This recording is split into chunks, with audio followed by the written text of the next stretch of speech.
إن الحمد لله نحمده ونستعينه ونستغفره ونؤمن به ونتوكل عليه ونعوذ بالله من شرور أنفسنا ومن سيئات أعمالنا من يهده الله فلا مضل له ومن يضلل فلا هادي له وأشهد أن لا إله إلا الله وحده لا شريك له وأشهد أن محمدا عبده ورسوله أما بعد فإن خير الحديث كتاب الله وخير الهدي هدي محمد صلى الله عليه وسلم وشر الأمور محدثاتها وكل محدثة بدعة وكل بدعة ضلالة. قال الله تعالى في كلامه المجيد والفرقان الحميد: أعوذ بالله من الشيطان الرجيم، بسم الله الرحمن الرحيم، فاذكروني يذكركم واشكروا لي ولا تكفرون. وقال: يا أيها الذين آمنوا كلوا من طيبات ما رزقناكم واشكروا لله إن كنتم إياه تعبدون. وقال: قل هو الذي أنشأكم وجعل لكم السمع والأبصار والأفئدة قليلا ما تشكرون. সকল প্রশংসা আল্লাহ তাআলার জন্য, যিনি আমাদেরকে অনেক ব্যস্ততা পিছনে রেখে আল্লাহর ঘরে উপস্থিত হওয়ার তৌফিক দিয়েছেন আল্লাহর বাণী, রসুলের বাণী শোনার জন্য, এবং সকল দুরূদ ও সালাম সেই মহান ব্যক্তিত্বের জন্য যার দেখানো পথে চললেই শান্তি। প্রিয় ভাইরা আমার, মানুষের জীবন যখন থেকে শুরু তখন থেকে মানুষ কখনো নেয়ামতের সরাসরি নেয়ামত পেয়ে থাকেন, অথবা আপনার কোনো বিপদ সরার মাধ্যমে নেয়ামতের ভাগী হন। নেয়ামত দুই ধরনের হয়ে থাকে, একটা হচ্ছে সরাসরি কোনো নেয়ামত পাওয়া, কোনো সুবিধা আসা, আরেকটা হচ্ছে বিপদ কেটে যাওয়া। দুটোটাই কিন্তু নেয়ামত। এই নেয়ামত পাওয়ার পর আল্লাহর কৃতজ্ঞতা আদায় করাই একমাত্র তার কাজ হয়ে থাকে। যদি কৃতজ্ঞতা আদায় না করা হয় তাইলে আল্লাহ জাল্লা শানহু নেয়ামত সরিয়ে নেবেন। এটাই শরীয়তের মূল কথা। তো এই দৃষ্টিতে আমরা ইতিমধ্যে সমস্যা দূর হওয়ার এরকম নেয়ামত পেয়েছি। এমনিতেই তো নেয়ামত আমাদের সাথে আছেই। আল্লাহ বলেছেন, ওয়াইন তাউদ্দু নি'মাতাল্লাহি লা তুহসুহা, যদি তোমরা আল্লাহর নেয়ামত গুনতে চেষ্টা করে গুনে শেষ করতে পারবে না। সুতরাং নেয়ামত তো আছে, পাশাপাশি নতুন কিছু নেয়ামত বিপদ দূর হওয়ার মাধ্যমে আমরা পেয়েছি। সেটা হচ্ছে, একটা হচ্ছে দীর্ঘদিনের যে জুলুমটা একাডেমিক পর্যায়ে চলছিল, মানে এমন একটা চর্চা চলছিল যে স্বাধীনতার পক্ষের শক্তি হইলেই সমস্ত জুলুম জায়েজ হয়ে যায়, আর তার বিপক্ষ শক্তির বিরুদ্ধে যত জুলুম করা হয় সবই জায়েজ, কোনো সমস্যা নেই। এমন একটা চর্চা চলছিল দীর্ঘদিন থেকে, এবং তারা মনে করছিল মৃত্যু পর্যন্ত কখনো ক্ষমতা থেকে সরার কোনো সুযোগ আসবে না, মানে সরার প্রয়োজন হবে না। কিন্তু আল্লাহ জাল্লা শানুর কোরআন কখনো অসত্য হয় না। আল্লাহ বলছেন, ইন্নাহু লা ইফলিহুল মুজরিমুন, যে যারা অপরাধী তারা কখনো সফল কাম হতে পারে না। তাদের যে চিন্তা চেতনা ছিল বুমেরাং হয়ে গেছে।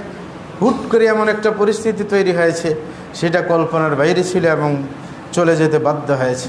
কিন্তু এখনও দূর থেকে একটা হচ্ছে মরে গেলে কিচ্ছা খতম, কিন্তু জীবিত থাকলে ডিস্টার্ব করে। এই কারণে আমাদের দেশে এক সময় যখন আমরা চট্টগ্রামে পড়ছিলাম, তো চট্টগ্রামের কয়েকটা ছাত্র আমাদের সাথে মানে পাশে লজিংয়ে ছিল। তো ওরা বলতো যে মানুষ মারতে টাকা কম লাগে, হাত পা ভাঙতে টাকা বেশি লাগে। তা আমি বললাম, এটা কী ধরনের? বলে যে একজন মানুষ যদি মারার অর্ডার সন্ত্রাসীর সাথে চুক্তি করা হয় তাইলে 30,000 দিলে হয়ে যায়, তখনকার যুগের কথা আর কি, সেই 90 সালের কথা। আর যদি হাত পা ভাঙতে হয় তাইলে 1 লাখের বেশি দিতে হয়। তাই আমি বললাম, সমস্যা কি? একটা আস্তে মারি ফেলেন, এটা তো বড় অঘটন। বলে যে না, এইখানে দৃষ্টিকোণ ভিন্ন। একজন যদি একবারে মরে যায় তাইলে কিচ্ছা খতম, এটাকে খতম করা সহজ। কিন্তু একজন যদি জীবিত থাকে, হাত পা ভাঙ্গা থাকে, সে যারা মারছে এদের নাম বলে দেবে, অনেক ঝামেলা পোয়াইতে হয়, সমস্যা হয়। যদি মানে আগের জালিম সরকার যদি মরে যেত তাইলে কিচ্ছা খতম, মানে আর সমস্যা বেশি ছিল না। কিন্তু যখন জীবিত আছে তখন সব সময় চেষ্টা চালাইবে আবার ফুরুত করে ঢুকে যাওয়ার। ওই যে কথা উঠছে এখন ফেসবুকে, মানে বয়স ফাঁস হয়ে গেছে, মানে কখনো চাল চালাইবে যে কোনোভাবে ঢুকে যাওয়া যায় কিনা, আবার সেই আগের নিয়ামত ভোগ করার সুযোগ হয় কিনা। না, দুইটা জিনিস ভিন্ন। একটা হচ্ছে আপনার স্বাভাবিক নিয়মতান্ত্রিকভাবে সরে যাওয়া, আরেকটি তাড়ানি খেয়ে সরে যাওয়া। যারা তাড়ানি খেয়ে সরে গেছে এদের আশা এত সহজ না, কিন্তু যারা আইনগত নিয়মতান্ত্রিকভাবে সরে যায় এদের আসার সুযোগ থাকে। সুতরাং এটা হচ্ছে অলিক কাহিনী। আর যারা এত কষ্ট করে দাঁড়িয়েছে তারা তো আর ঘুম যাবে না নাকি? তারা তো আর এখানে কলা খাবে না বসে বসে। প্রত্যেকের তো নিজের জীবনের চিন্তা আছে। ওই সময় কয়েকশো গেলে প্রতিরোধ করার জন্য কয়েক হাজার যাবে। সুতরাং এইগুলো নিয়ে টেনশন করার কিছু নেই।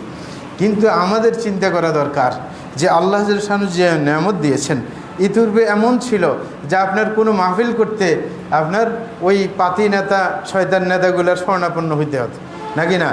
আবার কথার কিন্তু লাগাম ছিল যে কি কথা বলবেন না বলবেন সেগুলো পারাদারি করা হতো। কিন্তু এখন কি ওই রকম কিছু আছে? কিছুই নেই। এখন আপনি স্বাধীনভাবে কথা বলতে পারছেন, হ্যাঁ, কিন্তু মানুষ বলতে কোনো স্বাধীন না। আমরা মনে করি যে 24 সালে স্বাধীন হয়ে গেছে। না, একজন মুমিন মুসলমান সে পুরুষ হোক মহিলা হোক কখনো স্বাধীন হতে পারে না, কারণ আল্লাহর গোলামে দেশে আবদ্ধ। তার একটা গণ্ডি আছে, গণ্ডিকে অতিক্রম করতে পারে না সে।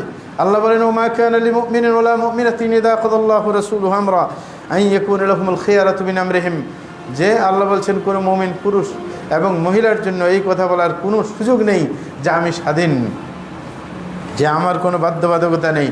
না, এটা হতে পারে, হ্যাঁ, কারণ সে যখন আল্লাহতে বিশ্বাসী তখন আল্লাহর সে গোলাম, আল্লাহর বিধান মানতে সব বাধ্য। সুতরাং মানে শরীয়তের গণ্ডির বাইরে যাওয়া যাবে না। অনেকে আসে না, মানে বক্তব্যের মধ্যে সন্ত্রাসী ভাব দেখায়, অমুকেরে মারো অমুকেরে, এটা কি শরীয়তের ভিতরে পড়ে? না, দায়ীদের কাজ হচ্ছে ওমা আলাইনা ইল্লাল বালাগ, যে কথা পৌঁছিয়ে দিবে কোরআন এবং সুন্নাহর কথা। কখনো হুমকি ধমকি দেওয়া এটা হচ্ছে সন্ত্রাসীদের কাজ। তাইলে একজন খতিব একজন বক্তা যদি সন্ত্রাসী হয় তাহলে তাকে তো অবশ্যই আপনার শাস্তির সম্মুখীন করতে হবে নাকি? শরীয়তে একটা আছে আল হাজর আলাল মুফতি, মুফতির ফতুয়া বন্ধ করে দেওয়া। এটা ফেকার কিতাবে আছে, যারা ফেকা পড়েন, মুফতি যখন উল্টা ফতুয়া দিবে, কোরআন এবং সুন্নাহর বাইরে ফতুয়া দিবে, বারবার সংকেত দেওয়ার পর সে লাইনে আসবে না, তখন তার উপর হাজার করা হবে, মানে সরকারিভাবে ঘোষণা দেওয়া হবে এই মুফতির মৃত্যু পর্যন্ত বা সঠিক পথে ফিরে আসা পর্যন্ত, তওবা করা পর্যন্ত কোনো ফতুয়া গ্রান্টেড হবে না। যদি মুফতির ব্যাপারে এমন হয়, হ্যাঁ, মুফতির ব্যাপারে এমন হইলে যারা কোরআন হাদিস ভালো করে বুঝে না তাদের ব্যাপারেও তো এরকম হাজার করা দরকার ছিল কি? হ্যাঁ, মানে যারা বক্তা তাদের এরকম যে কোরআন সুন্নাহ অনুযায়ী বক্তব্য দেবে না তার বক্তব্য বন্ধ করে দেওয়া, এটা হচ্ছে নিয়ম। এটা আরব দেশে আছে। আরব দেশে বক্তব্য দেওয়ার জন্য একটা নির্দিষ্ট স্কিল প্রয়োজন হয়, সেই ভিত্তিতে কার্ড দেওয়া হয়। কার্ড দেওয়া হয়, ওই কার্ড ছাড়া কোথাও বক্তব্য দিলে কিন্তু ধরে নেওয়া হয়। মানে নতুন যদি কাউকে দেখে গোয়েন্দা বিভাগ একজন দাঁড়াই গেল মানে বক্তব্য দেওয়ার জন্য, তখন আমরা যখন সৌদি আরবে প্রথম দাওয়াতি কাজ করি, নতুন সপ্তাহখানেক কোনো এলাকায় গেলে তখন নামাজ শেষ হইলেই বক্তব্য দেওয়ার পরে আসে সালাম দিয়ে গোয়েন্দা জিজ্ঞাসা করতো যে তোমার কার্ড আছে, সে কার্ডটা দেখাও। তারপরে দেখানোর পরে বুঝতে যে এর কার্ড আছে। তা আরেকটা নতুন এলাকায় গেলে মানে পুরো এলাকায় একবার চক্র দিলে তখন গোয়েন্দা বুঝতে পারে স্বীকৃত, তখন আর ঝামেলা করে না, সালাম কালাম দিয়ে চলে যায়। এটা হচ্ছে নিয়ম। মানে তাকে নিশ্চিত হইতে হবে যে সে পরীক্ষা দেওয়ার পর উত্তীর্ণ হয়ে দেওয়া বিভাগে আসছে কিনা, তার কোনো তাসরিহ বা অনুমতিপত্র আছে কিনা, এবং এটা ডেট আছে কিনা, ঠিক না? এগুলা নিয়ম আছে। কিন্তু আমাদের দেশে ওই স্বাধীন হয়ে আরও বিশৃঙ্খলা বাড়ে। মানে এত স্বাধীন কিন্তু ভালো না। স্বাধীন মুসলিম কখনো একবারে সমস্ত গণ্ডি মুক্ত একেবারে স্বাধীন এরকম হওয়া তার জন্য ঠিকও না এবং উপযুক্ত না।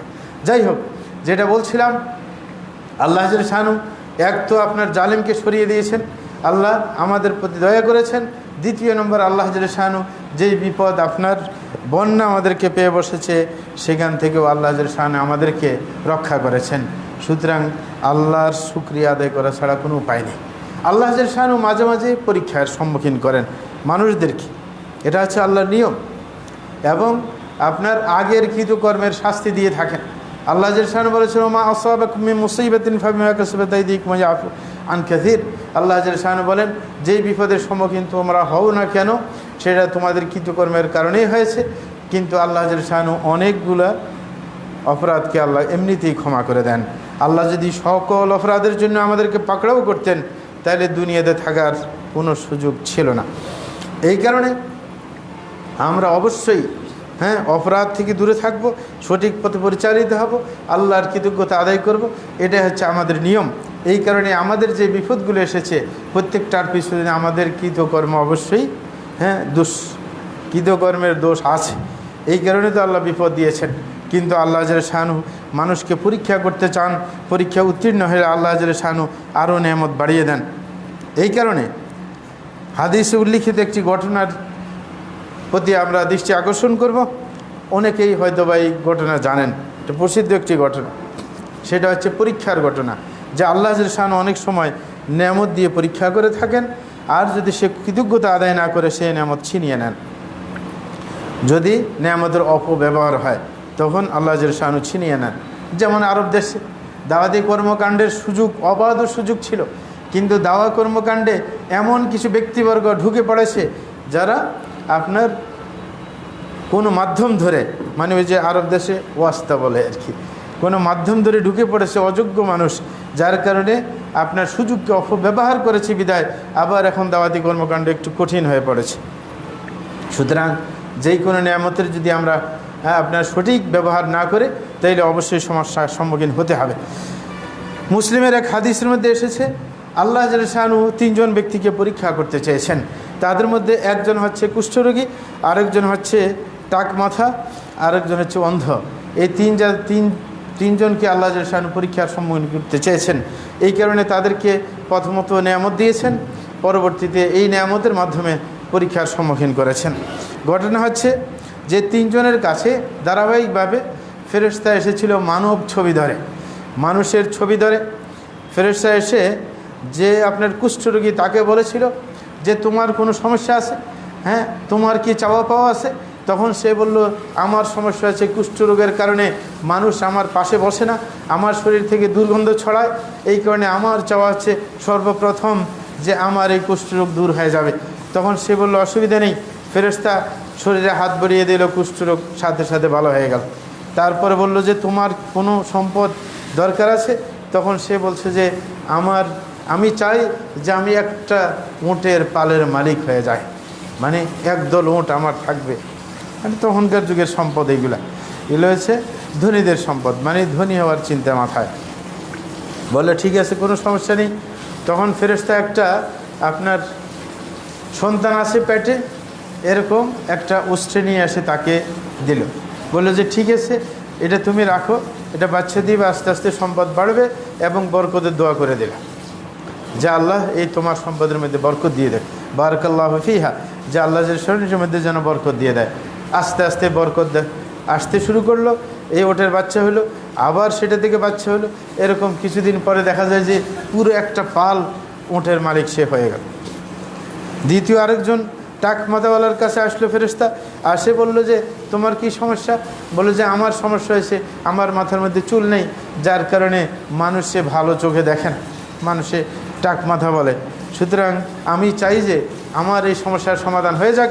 ফেরেশতা বললো কোনো সমস্যা নেই, হাত মাথায় বুলিয়ে দিল, চুল গজিয়ে গেল সাথে সাথে, হ্যাঁ, ভালো হয়ে গেল, সুন্দর হয়ে গেল। বললো যে তোমার কোনো সম্পদের দরকার? বললো যে অবশ্যই। বললো যে আমার দরকার, আমার ইচ্ছা হচ্ছে আমার এক পাল গরু থাকা আমি চাই, যে গরুর মালিক হতে চায়, অনেকগুলো গরুর। তখন বললো কোনো সমস্যা নেই। তখন একটা গাভী, যেটার পেটে বাচ্চা আছে, এমন গাভী এনে তাকে হস্তান্তর করা হলো। বললো যে এটা তুমি রাখো, এবং বরকতের দোয়া করে দিল যে বারাকাল্লাহু ফিহা, এটার মধ্যে আল্লাহ বরকত দিয়ে দেখ, এটা বলে দিল। বাস কিছুদিন পরে গাভীর বাচ্চা হলো, তারপরে তার সন্তান হলো, এরকম বাচ্চা দিতে শুরু করলো। বারবার আপনার এরকম বাচ্চা হইতে হইতে কিছুদিন পরে পুরো এক পাল সে আপনার কি গরুর মালিক হয়ে গেল, হ্যাঁ, তার উদ্দেশ্য হাসিল হয়ে গেল। তৃতীয়জন হচ্ছে অন্ধ ব্যক্তি। অন্ধ ব্যক্তির কাছে আসলো ফেরেশতা, এসে বলল যে তোমার কোনো সমস্যা? বলল যে আমার সমস্যা হলো যে আমি দুনিয়াতে জন্মগ্রহণ করেছি, কিন্তু আমার চোখ অন্ধ থাকার কারণে অনেকে এই দুনিয়ার চাকচিক্য দেখে, হ্যাঁ, আপনার, হ্যাঁ, অনুভূতি তার আপনার জন্ম নেয়, মানে সে আপনার পরিতৃপ্ত হয় এই যে সবুজ শ্যামলা আপনার দুনিয়া দেখে, কিন্তু আমার দ্বারা হয় না। আমি অনেকের হাসি খুশি এগুলো আওয়াজ শুনতে পাই, কিন্তু আমি নিজে তো দেখতে পাই না, দুনিয়ার সমস্ত কিছু আমার দেখা সম্ভব না, কারণ আমি অন্ধ। বললো অসুবিধা নেই, চোখের উপর হাত বলিয়ে দিল, সে দেখতে শুরু করলো। তারপরে যে তোমার কি প্রয়োজন আছে কোনো সম্পদের? বলল আমার সম্পদের আমার ইচ্ছা হয়েছে আমি যদি এক পাল ছাগলের মালিক হয়ে যায় তাইলে আমার এটা ভালো লাগে। তখন একটা ছাগি নিয়ে আসলো, যার পেটে বাচ্চা আছে, বললো এটা তোমার কাছে রাখো, বরকতের দোয়া করে দিল যে আল্লাহ বরকত দিয়ে তুমি এক সময় ছাগল পালের মালিক হয়ে যাবে। কিছুদিন পর সবাই ওই ব্যক্তি উটের মালিক হয়ে গেল, এই ব্যক্তি আপনার গরুর মালিক হয়ে গেল, ওই ব্যক্তি বিশাল ছাগল পালের মালিক হয়ে গেল। কিছুদিন পরে পরীক্ষা শুরু, মানে আল্লাহ নেয়ামত দিয়েছেন, এবার আবার পরীক্ষা শুরু। তখন ফেরেশতা আবার আসলো, মানুষের ছবি ধরে আসলো। প্রথম ওই আপনার কুষ্ঠরোগীর কাছে আসলো, তার কাছে এসে বলল যে আল্লাহ শানু তোমাকে নেয়ামত দিয়েছেন, তুমি তো গরিব ছিলে, তুমি তো কুষ্ঠরোগী ছিলে, আল্লাহ তো তোমাকে ভালো করেছেন, তুমি সম্পদহীন ছিলে, আল্লাহ শান তোমাকে অনেকগুলো উটের মালিক বানিয়েছেন। আমি একজন মুসাফির মানুষ, আমি পথে আটকা পড়েছি, সুতরাং যেই আল্লাহ তোমাকে এত কিছু দিয়েছেন সেই আল্লাহর সন্তুষ্টির জন্য আমাকে একটা উট দিয়ে দাও, আমি যেন বাড়িতে পৌঁছাতে পারি এটার পিঠে চড়ে। সে বললো যে অসম্ভব, আল্লাহ কিছুই দেন না। ওয়ারিসনা হুকাবেরেন আনকাবেরেন, বলে যে এই সম্পদের মালিক হয়েছি আমি বংশ পরম্পরায়, যে বংশের পর বংশ এরকম আপনার অতিবাহিত হয়ে আমি মিরাস হিসেবে পেয়েছি, আল্লাহ আমাকে কিছু দেয়নি, অস্বীকার করে বসছে। মানে এগুলো পায় নাই। অনেকে আসে না সম্পদের মালিক হইলে বলে যে আমার মেধার গুণে পেয়েছি, কি আমার মেধা বেশি, বুদ্ধি বেশি, এই কারণে আমি এগুলোকে অর্জন করতে পেরেছি। আর যারা আপনার দরিদ্র মানুষ এদের বুদ্ধি মেধা নাই, কিন্তু বোকামি এটা। অনেক আপনার গরিব মানুষ আছে অনেক তুখার মেধার অধিকারী, ঠিক না? এগুলো হচ্ছে উল্টো কথা। তো যাই হোক, সে অস্বীকার করে বসে যে আমি বংশ পরম্পরা পেয়েছি। তখন ফেরেশতা বলল ঠিক আছে, যখন তুমি আল্লাহর কৃতজ্ঞতা আদায় করলে না, তাইলে আল্লাহ তোমাকে আগের মতো বানিয়ে দেখে। মানে সাথে সাথে আর দেরি নেই, সমস্ত উটগুলো মরে গেল, সাথে সাথে কুষ্ঠরোগী হয়ে গেল, বাস আগের অবস্থায় ফিরে গেছে। তারপরে চলে গেলো টাকমাতাওয়ালার কাছে, যাই বললো যে তোমাকে আল্লাহ শানু তুমি টাকমাতা ছিলে, কিন্তু আল্লাহ তোমাকে দয়া করে তোমার চুল গজিয়ে দিল এবং তুমি সম্পদহীন ছিলে, তোমাকে বিশাল এক গরুর পালের মালিক বানিয়ে দিল।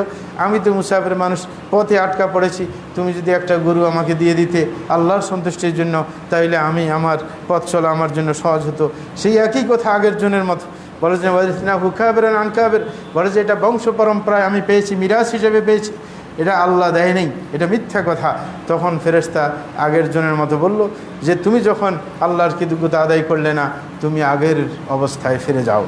সাথে সাথে টাকমাতা হয়ে গেল, আর সমস্ত গরু শেষ, মানে একটাও আর নাই। এইবার তৃতীয় জনের ফেলা। দেখেন, মানে মানুষের চাওয়া যেরকম, মানে কৃতজ্ঞ মানুষের চাওয়াও কম হয়। ওই বেচারা চাইছে উট, ও চাইছে গরু, আর এই বেচারার চাওয়াও সীমিত, সে চাইছে ছাগল, মানে ছোট একটা প্রাণী চাইছে, যেটা বরকতময়, যেটা রাসূল ইসলাম বরকতের কথা বললেন ছাগল পালের মধ্যে, ছাগল চাই।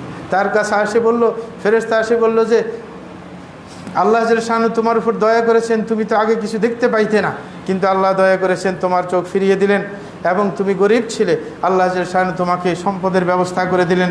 সুতরাং সেই আল্লাহর কৃতজ্ঞতার্থে তুমি আমাকে, আমি মুসাফির মানুষ আটকা পড়েছি, আমাকে একটা যদি ছাগল দিয়ে দিতে, তাইলে আমি একটু বাড়ি পৌঁছাতে পারতাম। তখন ওই অন্ধ ব্যক্তি বলল যে তুমি সঠিক কথা বলেছিলে, যে আমি আসলেই আগে অন্ধ ছিলাম, আল্লাহ আমার চোখ ফিরিয়ে দিয়েছেন, এবং আমি গরিব ছিলাম, আল্লাহ অনেক সম্পদের মালিক বানিয়ে দিয়েছেন, তুমি একটা কেন নিবে? যখন সেই আল্লাহর সন্তুষ্টির কথা বলছো, যত মনে চায় ওই ছাগল পাল দেখো সামনে, যেই কয়টা নিতে মনে চায় সবগুলো নিয়ে যাও, কোনো সমস্যা নেই, আল্লাহ দিয়েছেন, আল্লাহ আরও দিবেন। তারপরে ফেরেশতা বলল যে আসলে আমি সাধারণ মানুষ না, আমি আটকা পড়ে নাই কিছু না, আমি আসলে পরীক্ষা করতে এসেছি আল্লাহর পক্ষ থেকে। সুতরাং তিনি বললেন যে আপনার কদ রাদিয়াল্লাহু আনকা ওয়া সাখিতা আলা সাহিবাইকা, বললেন যে আল্লাহ শানু তোমার উপর সন্তুষ্ট হয়েছে, আর তোমার যে শাদী দেওয়া যায় কুষ্ঠরোগী টাকমাদা এগুলোর উপর অসন্তুষ্ট হয়েছে, সুতরাং তাদের সমস্ত সম্পদ ধ্বংস হয়ে গেছে। তুমি শুকরিয়া আদায় করার কারণে তোমার সব ঠিকঠাক আছে, তোমার থেকে ছাগল নেওয়ার কোনো কাম নেই, তুমি পরীক্ষায় পাশ করছো, ঠিক না? সুতরাং আমরা সবাই অবশ্যই কৃতজ্ঞতা আদায় করব যে নিয়ামতের ভাগী হয়েছে। একজন এই যে যেমন একটা মাদ্রাসায় ছাত্র পড়ে, অনেকে আছে আল্লাহ শানু তাকে ভালো মেধা দিয়েছেন নাকি, যেটা অন্যের মধ্যে নেই, আছে না এরকম? সবাই তো এক মেধার অধিকারী না, অনেকের মেধা শক্তি ভালো, স্মরণ শক্তি ভালো, আল্লাহ তাকে মেধা এবং বুঝ দিয়েছেন, বুদ্ধি দিয়েছেন। হ্যাঁ, সুতরাং সে কিতাবপত্র ভালো বুঝে, আপনার শিক্ষকের লেকচার ভালো করে বুঝে, এটা একটা বিশাল নেয়ামত। এটা কিন্তু আপনার সবাই পায় না, সবাই মেধাবী হয় না। এই কারণে যেই ব্যক্তি, যেই ছাত্র বুঝতে পারে যে আমাকে আল্লাহ মেধা দিয়েছেন, সেই মেধাকে রক্ষা করতে হবে। যেরকম ওয়াকি' ইমাম শাফি রহমতুল্লাহ আলাইহির ওস্তাদ ছিলেন, তিনি যখন ইমাম শাফি বললেন যে আমি তো ভুলে যাই, তখন বললেন, হ্যাঁ মানে প্রথমেই তাকে যখন দেখলেন, উনি দেখার পরে চেহারার দিকে তাকানোর পর বললেন যে আল্লাহ শান তোমাকে এক ধী শক্তি দিয়েছেন, সুতরাং সেটাকে রক্ষা করার চেষ্টা করো, গুনার মাধ্যমে সেটা নষ্ট করতে যাবে না। পরবর্তীতে তেমনি হয়েছে। উনি কিছুদিন পরে আস্তে আস্তে যখন জোয়ান বয়সে কিছু গুনাহ অপরাধ হয়েছে, ওকির কাছে এসে বলল যে আমি তো ভুলে যাই এখন। তখন ওই যে উনি নিজেই বলছেন শাকাউতু ইলা ওয়াকি' সুআ হিফযি, যে আমি ওকিকে বলেছিলাম আমার ওস্তাদকে যে আমি তো ভুলে যাই, আমার এখন কি ভুলে যাওয়ার সেই ভ্রমদোষ আমার সৃষ্টি হয়েছে। তখন কি ফাউসানি ইলা তারকিল মাআসি, তখন ওকি বলেছিল এটার চিকিৎসা, তোমাকে গুনাহ ছাড়তে হবে, গুনাহ যত করবে তোমার এই মেধা শক্তি নষ্ট হয়ে যাবে। অনেকে আছে হেফজ করার হাফেজ হইতে আসছে, অতি সত্তর 1 বছরের মধ্যে হাফেজ হয়ে গেছে, কিন্তু মেধা শক্তি পরে গুনাহের মাধ্যমে নষ্ট করে দিয়েছে। পরে আর পুরো হেফজ সব শেষ হয়ে গেছে, কোরআনে আর কিছুই মনে নাই, শুধু ওই যে হাফেজ শব্দটাই আছে। কিন্তু আরব দেশে কিন্তু এটা আইব। সৌদি আরবে গেলে আপনি যদি বলেন, আপনাকে যদি জিজ্ঞাসা করে যে তুমি কি হাফেজ নাকি, যদি বলে যে হাফেজ, পরে হে যদি ট্রাই করে দেখে যে মুখস্থ নাই, বলে যে তোরা হাফেজ কে বলছে। কারণ হাফেজ শব্দের অর্থ আমি এখন 30 পারা পড়ে শুনিয়ে দিতে পারবো মুখস্থ, এটার মানে হাফেজ। কিন্তু আমার দেশে ওই যে সার্টিফিকেট পাইছে, বলে যে তুই বলবি যে আমি এক সময় হেফজে পড়ছিলাম, সার্টিফিকেট একটা আমার কাছে আছে, এটাই না বলবি, তোকে হাফেজ বলতে বলছে কে? হাফেজ মানে এখনই হাফেজ, এখনই আমি সব মুখস্থ শুনিয়ে দিতে পারবো। সুতরাং এই যে আমার দেশের সমস্যা, এটা সবাই হাফেজ, কিন্তু জিজ্ঞাসা করলে দেখা যায় যে আপনার বেশিরভাগ ফেল করবে, কোরআনের খবর নাই। অনেক আছে হেফজখানার শিক্ষক, ওই বেচারাও কিন্তু কোরআন মুখস্থ নাই, অনেকাংশে দেখা যায়। হেফজখানার টিচার সব কিন্তু আপনার, অথচ তার বিরাট সুযোগ আছে যে সে মানে একবারে কি কণ্ঠস্থ করে ফেলবে, যে চোখের সামনে ভাসতে থাকবে তার কোরআন, কারণ সে শিক্ষকতা করে আপনার পড়ার পরে। কিন্তু না, সে ভালো করে মুখস্থ নাই, তার মানে খোঁজখবর নাই, অবসর টাইম পাইলে ওই যে মোবাইল নিয়ে বসে যাবে। মানে তার এই কোরআনটাকে হেফজ করা, যেটা তার মূল পুঁজি, যেটার উপর ভিত্তি করে সে চাকরি করছে, কিন্তু সেটা আর খবর নাই। এটা হচ্ছে মুশকিল। সুতরাং আমাদের সবাইকে ওই নেয়ামতের শুকরিয়া আদায় করতে হবে, না হলে আল্লাহ শানু সেই নেয়ামত ছিনিয়ে নেবেন।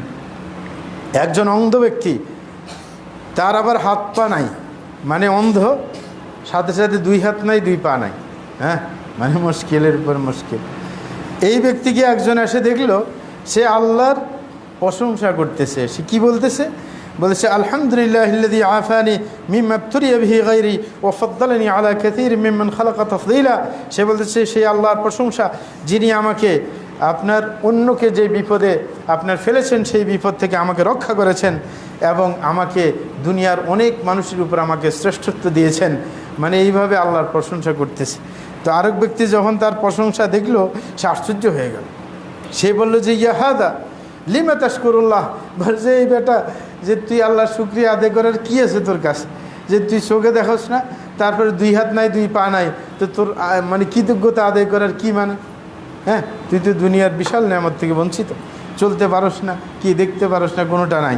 তখন ওই বেচারার উত্তর দেখেন, উত্তর শুনেন, চমৎকার উত্তর।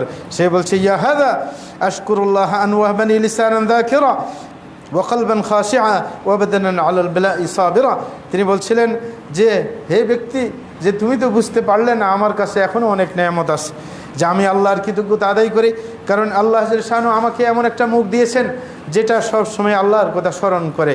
আমি সবসময় আল্লাহর কথা স্মরণ করতে পারছি, এটা বিশাল নেয়ামত। অনেক মানুষ বিশ্বের বুকে আছে যারা আপনার মুখ ঠিক আছে কিন্তু আল্লাহকে স্মরণ করে না। সুতরাং আমি যে স্মরণ করতে পারছি, সবসময় আল্লাহর জিকিরে ব্যস্ত, এটা বিরাট আল্লাহর নেয়ামত। দ্বিতীয় নম্বর ওয়াকালবান খাশিআ, যে আল্লাহ আমাকে এমন একটা অন্তর দিয়েছেন, হৃদয় দিয়েছেন, যেটা সবসময় আল্লাহমুখী থাকে, মানে আল্লাহর দিকে ফিরে থাকে, অন্যদিকে না। সুতরাং এরকম তো দুনিয়ার মধ্যে অনেক মানুষ আছে যার অন্তর আছে কিন্তু আল্লাহর দিকে ফিরে থাকে না, সব সময় দুনিয়ার দিকে ফিরে থাকে। কি সবসময় লোভ লালসা তার মধ্যে আছে, এটা দ্বিতীয় নেয়ামত। তৃতীয় নিয়ামত হচ্ছে ওয়াবাদানান আলাল বালা ইসসাবিরা, বলে যে আল্লাহ জাল্লা শানহু আমাকে এমন একটা বডি দিয়েছেন, শরীর দিয়েছেন, যেই শরীর আপনার পক্ষাগস্ত হওয়ার পরেও আপনার ধৈর্য ধারণ করার সক্ষমতা রাখে। যে আমার হাত নাই, পা নেই, হ্যাঁ চোখ নেই, তারপরে আমার কোনো আল্লাহর প্রতি ক্ষোভ নেই, আমি ধৈর্য ধরার যে একটা ক্ষমতা আল্লাহ জাল্লা শানহু আমাকে দিয়েছেন, এটা বিশাল নেয়ামত।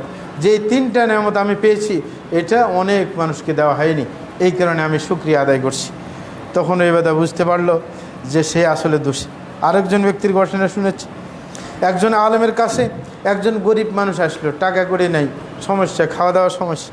তখন আসে বলতেছে যে আলেম সাহেবকে বলতেছে, আপনি আল্লাহর কাছে দোয়া করেন, আল্লাহ তো আমাকে গরিব বানিয়েছেন, চলতে পারি না ঠিক মতো, সুতরাং আপনি একটু যদি আল্লাহকে বলেন যদি আমার সুদিন ফিরে আসে।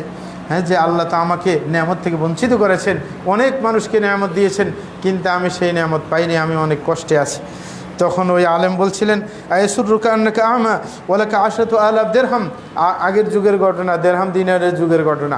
তো ওই আলেম বলছিল যে তোমার কি মনে চায় যে তোমার চোখটা নিয়ে নেওয়া হবে আর তোমাকে আমি 10,000 দিরহাম দিব, তুমি কি রাজি আছো? যে তোমার চোখ থাকবে না, তোমাকে আমি চোখগুলো নিয়ে নিব আর তোমাকে 10,000 দিরহাম দিব। বলেছে অসম্ভব, এটা হইতে পারে না। বলেছে আয়েসুররুকা আন্নাকা আখরাস ওয়ালাকা আশরাতু আলাফ দিরহাম, বলে যে এটা কি রাজি আছো তুমি, তোমার কথা বলার শক্তি হারিয়ে নেব আর তোমাকে 10,000 দিরহাম দিব, এটা কি রাজি আছো? বলে যে অসম্ভব, সেটা হতে পারে না। বলছে আয়েসুররুকা আন্নাকা মাজনুন ওয়ালাকা আশরাতু আলাফ দিরহাম, বলে যে তুমি কি রাজি আছো যে তুমি পাগল হয়ে রাস্তায় রাস্তায় ঘুরবে আর তোমাকে আমি 10,000 দিরহাম দিয়ে দিব? বলে যে অসম্ভব, সেটা হতে পারে না। বলছেন আয়েসুররুকা আন্নাকা মাকতুউল ইয়াদাইন ওয়া রিজলাইন ওয়ালাকা 20,000 দিরহাম, বলে যে তোমার কি মনে চায় যে তোমার 2 হাত থাকবে না, তোমার 2 পা থাকবে না আর তোমাকে আমি 20,000 দিরহাম দিয়ে দেব? বলে যে অসম্ভব, সেটা হতে পারে না। তখন সেই আলেম তাকে বলছিলেন যে আমা তাস্তাহি আন তাশকু মাওলাকা ওয়া লাহু ইনদাকা নিআমুন বি50 আলফা, বলে যে তোমার কি লজ্জা হয় না, তুমি আল্লাহর বিরুদ্ধে আমার কাছে নালিশ করতে এসেছো, অথচ তোমার বডিতে আমি যে হিসাব দিলাম এতক্ষণ 50,000 দিরহামের সমপরিমাণ সম্পদ তোমার বডিতে আছে। এইটা তো এসে তার তখনকার হিসাবে কয়েকটা। একবার এক আলেম দেখলাম বক্তব্য দিচ্ছেন এবং তিনি হিসাব দিচ্ছিলেন যে বর্তমানে যেই শরীরের অঙ্গ প্রত্যঙ্গ বিক্রিযোগ্য, মানে বিক্রি হয়, চেঞ্জেবল, মানে প্রতিস্থাপন করা সম্ভব, সেইগুলা 3 কোটি টাকা হিসাব দিয়েছেন। যে মোট 3 কোটি টাকা যেটা প্রতিস্থাপন করা যায়, বিক্রি করা যায়। অনেক জিনিস তো বিক্রি করা যায় না এখনও। মেধা বিক্রি করা যায় না, বিক্রি করা যায় না। সুতরাং যেগুলো বিক্রি করা যায় এগুলোর মূল্য 3 কোটি টাকা। হ্যাঁ, সুতরাং এত কোটি টাকার সম্পদ নিয়ে আমরা দুনিয়াতে ঘুরে বেড়াচ্ছি, কিন্তু তারপরও আল্লাহর কৃতজ্ঞতা আদায় করার কোনো খবর নেই। প্রিয় ভাইরা আমার, আল্লাহর কৃতজ্ঞতা আদায় করতে হবে। কৃতজ্ঞতার মানে কি? হ্যাঁ, মানুষেরও কৃতজ্ঞতা আদায় করতে হয়। এই কারণে কৃতজ্ঞতার ব্যাখ্যা নিয়ে আলেমরা বলেন যে আল মুজাজাত ওয়া আল ইহসান ওয়া সানাউল জামিল আলা মান ইউকদ্দিমুল খায়র, যে কৃতজ্ঞতা মানে কি? কৃতজ্ঞতা মানে হচ্ছে যে আপনি কেউ যদি আপনার প্রতি দয়া করেন, আপনি তার প্রতিদান দেওয়ার চেষ্টা করবেন। এটা হচ্ছে রাসূল আকরাম সাল্লাল্লাহু আলাইহি ওয়াসাল্লামের নিয়ম ছিল। কেউ তার প্রতিদান, তাকে কিছু দিলে এটার চাইতে ভালো কিছু দেওয়ার চেষ্টা করতেন তার, আপনার সে ক্ষতিপূরণ হিসাবে। এটা হচ্ছে নিয়ম। দুনিয়ার মানুষ একজন আপনাকে কলম দিল, একটা গিফট করলো, কিছুদিন পরে আপনি কলমের বিপরীতে একটা ঘড়ি গিফট করে দিলেন, ঠিক না? তাইলে এটার চাইতে আরও বড় কিছু হয়ে গেল, ঠিক না? এটা হচ্ছে আপনার শুকরিয়া করার নিয়ম। আর যদি কেউ না পারে, গরিব মানুষ, তাকে 10 টাকা 20 টাকা দিয়ে দিল, 100 টাকা দিয়ে দিল, মাঝে মাঝে দেখলেই দেয়। এখন এই বেচারা কি 100 টাকার বিপরীতে 500 টাকা দিতে পারবে? ওর তো টাকাই নাই ওর কাছে, এই কারণে ভিক্ষা করে। তখন কি করার নিয়ম? ওয়াসসানাউল জামিল আলা মান ইউকদ্দিমুল খায়র, যেই ব্যক্তি আপনার প্রতি মানে কোনো অবদান রাখবে আপনার প্রতি, তার সুনাম বলতে হবে। অন্যের কাছে গিয়ে, তার সামনে না, অন্যের কাছে বলতে হবে এবং তার জন্য দোয়া করতে হবে। বলতে হবে যে এই বেচারাকে আল্লাহ দয়া করুক, যে সে আমার এই কল্যাণটা করে দিল। আর আল্লাহর ক্ষেত্রে সেটাই হবে। আল্লাহকে আমরা প্রতিদান দিতে পারবো না, বরং আল্লাহ জাল্লা শানহু আমাদেরকে নেয়ামত দিয়েছেন, এটার প্রতিদান স্বরূপ আল্লাহ জাল্লা শানহুর কৃতজ্ঞতা আদায় করব এবং মুখে উচ্চারণ করব। আল্লাহ জাল্লা শানহু নিজেই বলছেন, ওয়া আম্মা বিনিআমাতি রাব্বিকা ফাহাদ্দিস। রাসূল আকরাম সাল্লাল্লাহু আলাইহি ওয়াসাল্লামকে আদেশ করলেন যে আল্লাহ যে আপনাকে নেয়ামত দিয়েছেন, অনেকগুলো নেয়ামতের কথা সূরা দুহার মধ্যে আল্লাহ উল্লেখ করেছেন। তারপর বলেছেন এইগুলা আপনি প্রচার করবেন, বলবেন, বলবেন। কেউ জিজ্ঞাসা করলে আমার দেশে যদি ভাই কেমন আছেন, হ্যাঁ বলে কোনো মতে ভালো আছি আর কি, নাকি না বলতে চায় না। না, আপনি বলবেন আলহামদুলিল্লাহ, আল্লাহ আমাকে অনেক নিয়ামত দিয়েছেন, আমি সুস্থ সুন্দরভাবে চলাফেরা করতে পারছি, আমার শরীরে কোনো বড় ধরনের রোগ নেই, হ্যাঁ আমি সুন্দরভাবে প্রত্যেক বেলা সুন্দরভাবে খেয়ে পরে আছি। হ্যাঁ, সুতরাং এরকম আল্লাহর প্রশংসা করা যায় না, আল্লাহর সুনাম করা যায় না, না কোনো মতে বেঁচে আছে আলহামদুলিল্লাহ বাইরে করা যায় না, তার মুখ দিয়ে অনেক বুঝানোর পর তারপরে বাইরে করতে হয় না, এটা হতে পারে না। তাইলে আল্লাহর কৃতজ্ঞতা আদায় করা মানে আল্লাহর সুনাম করা, এই কৃতজ্ঞতা আদায় করা এটা আম্বিয়া কিরামের বৈশিষ্ট্য ছিল। এই কারণে আল্লাহ জাল্লাহু ইব্রাহিম আলাইহিস সালাম সম্পর্কে বলেন যে ইন্না ইব্রাহিম কানা উম্মাতান কানিতা লিল্লাহি হানিফা ওয়া লাম ইয়াকুন মিনাল মুশরিকিন শাকিরান লিআনউমিহি ইজতাবাহু ওয়া হাদাহু ইলা সিরাতিন মুস্তাকিম। সূরা নাহলের মধ্যে আল্লাহ বলেন যে ইব্রাহিম আলাইহিস সালাম তিনি ছিলেন একজনে এক উম্মাহ, মানে একজনে এক জাতির মতো, মানে পুরো জাতির মোড় ঘুরিয়ে দিয়েছেন। যারা শিরকে লিপ্ত ছিল তাদের শিরিক থেকে ঘুরিয়ে তাওহীদের পথ দেখালেন। তাইলে একজনই কি একটা জাতির সমতুল্য নাকি না? তার কথা বলেছে কানিতান লিল্লাহ, তিনি আল্লাহ অভিমুখী ছিলেন, হানিফা তিনি শিরিক মুক্ত ছিলেন, ওয়ালাম ইয়াকুন মিনাল মুশরিকিন তিনি কখনো মুশরিক ছিলেন না। আল্লাহ নিজেই বলছেন শাকিরান লিআনউমিহি, যে আল্লাহ যে শানে যত নিয়ামত দিয়েছেন প্রত্যেকটার প্রতি ওনার কৃতজ্ঞতা ছিল। ইজতাবাহু ওয়া হাদা, আল্লাহ তাকে চয়ন করেছেন এবং তাকে হেদায়েত দিয়েছেন সঠিক পথের। সুতরাং আল্লাহ প্রশংসা করেছেন তিনি কি ছিলেন, কৃতজ্ঞ বান্দা ছিলেন। সুতরাং এটা নবীদের অভ্যাস। দ্বিতীয় নম্বর, নূহ আলাইহিস সালাম সম্পর্কে আল্লাহ বলেন যুররিয়াত মান হামালনা মা নূহ ইন্নাহু কানা আবদান শাকুরা। পরবর্তীতে বনি ইসরায়েলদেরকে বলেছিলেন তোমরা তো ওদের সন্তান যাদেরকে আমি নৌকায় উঠিয়েছিলাম নূহ আলাইহিস সালামের সাথে, তাদেরই তো বংশধর, কিন্তু তোমাদের তো খবর নেই, তোমরা তো কৃতজ্ঞতা আদায় করো না। অথচ তোমাদের সেই পূর্বপুরুষ নূহ আলাইহিস সালাম ইন্নাহু কানা আবদান শাকুরা, তিনি কৃতজ্ঞ বান্দা ছিলেন, কিন্তু তোমাদের মধ্যে কৃতজ্ঞতা পাওয়া যায় না, অথচ তাদেরই সন্তান তোমরা। সুলাইমান আলাইহিস সালাম সম্পর্কে আল্লাহ বলেন ক্বালা হাযা মিন ফাদলি রাব্বি লিয়াবলুয়ানি আশকুরু আম আকফুর ওয়া মান শাকারা ফাইন্নামা ইয়াশকুরু লিনাফসিহি ওয়া মান কাফারা ফাইন্না রাব্বি গানিয়্যুন কারীম। আল্লাহ জাল্লাহু বলছেন হযরত সুলাইমান আসসালাম সম্পর্কে, হযরত সুলাইমান আসসালাম যখন আল্লাহর নিয়ামত পেয়েছেন তখন তিনি বলছেন হাদা মিন ফাদলি রাব্বি, যে আমার প্রতিপালকের দয়া আমার উপর অনেক নিয়ামতের আমাকে কি নিয়ামত দিয়ে সম্মানিত করেছেন। কেন? এবং তিনি বুঝতে পেরেছেন, বললেন লিয়াবলুয়ানি, তিনি আমাকে পরীক্ষা করার জন্য, আশকুরু আম আকফুর, আমি কি সেই নিয়ামতের কৃতজ্ঞতা আদায় করি না, আমি কিয়ামতের নিয়ামতের প্রতি অকৃতজ্ঞ হয়ে ওয়া মান শাকারা ফাইন্নামা ইয়াশকুরু লিনাফসিহি, বলে যে যেই ব্যক্তি আল্লাহর নিয়ামতের কৃতজ্ঞতা আদায় করবে সে তার নিজেরই ফায়দা করলো, নিয়ামত চিরস্থায়ী হলো। আর যদি ওয়া মান কাফার ফাইন্না রাব্বি গানিয়্যুন কারীম, আর যেই ব্যক্তি আল্লাহর নিয়ামতের কৃতজ্ঞতা আদায় করবে না, আল্লাহ বলছেন আমার প্রতিপালক, আল্লাহ বলছেন আমার প্রতিপালক, তিনি বলছেন আর কি যে আমার প্রতিপালক তিনি আছেন অমুখাপেক্ষী এবং তিনি দয়ালু। সুতরাং যেই ব্যক্তি কৃতজ্ঞতা আদায় করবে না, হ্যাঁ আল্লাহর তার কোনো দরকারই নেই, নাকি আল্লাহ কি কৃতজ্ঞতা আদায়ের মুখাপেক্ষী? আল্লাহ বলেন গনি, না তার কোনো দরকার নেই, আমি অমুখাপেক্ষী তার প্রতি, তার কৃতজ্ঞতা আদায়ের কোনো দরকার নেই।